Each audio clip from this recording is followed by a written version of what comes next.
Hi friends, it's Matt, pastor at Friendship Church, here with another devotional thought for you. It's distinctly possible that during this stay-at-home order, as you have had more time to yourself, that you are experiencing some internal anxiety during this time, some restlessness of your soul. And that if you could have anything in your life, it would be rest and peace for your soul, rest and peace for the inner you. And that is exactly what Jesus offers us in Matthew chapter 11, verses 28 through 30. He says there, "Come to me, all who labor and are heavy laden, and I will give you rest." Now, he's not talking about physical labor and physical rest. He's going to make that clear in just a minute. "Come to me, all of you who labor and are heavy laden, and I will give you rest. Take my yoke upon you and learn from me, for I am gentle and lowly in heart, and you will find rest for your souls. For my yoke is easy and my burden is light." All of us long for ultimate rest and peace for our souls and for our inner self. And Jesus says that can be found in Him if we will come to Him. But the condition that He puts on that is that we would take His yoke upon us. Peace and rest for our souls only comes for the person who is willing to take the yoke of Jesus upon themselves. Now, what is a yoke? A yoke was a wooden crossbeam that went across two oxen so that they could pull a plow together through the field. And Jesus is saying, I want you to come and get under my yoke, and that is where genuine rest for the soul is found.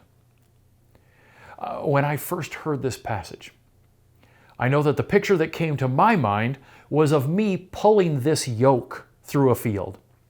And the yoke represented all of my dreams, all of my plans, all of my desires, all of my objectives.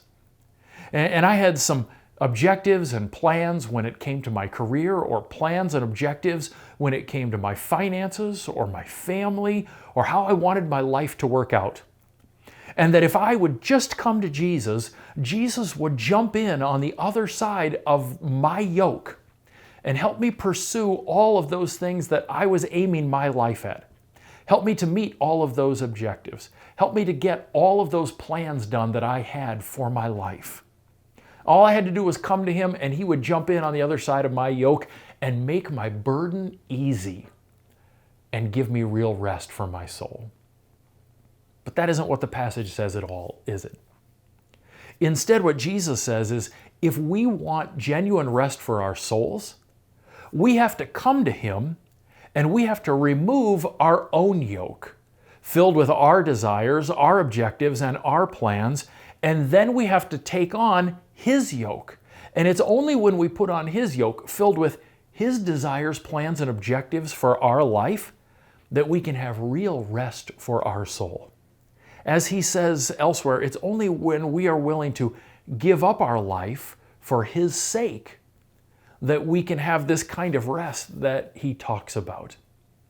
Taking off the yoke of my objectives, my plans, my goals, and instead putting on the yoke of His plans, His objectives, and His goals is the key to me having real peace and real rest in my soul. As He says elsewhere, genuine life comes only when we put first the kingdom of God and its righteousness.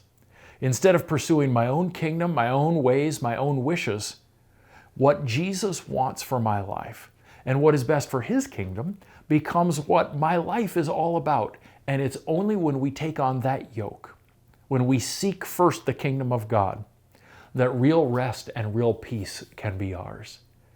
And so I just want to remind you, in the midst of this time where there's challenge, in the midst of this time where your soul may feel uneasy and lack rest, Jesus promises that rest to us for those who will take His yoke upon themselves, for those who will get under His yoke and make their life about Him and His kingdom and His desires. He has genuine rest for us. Let's enter into that rest as we give ourselves fully over to Him.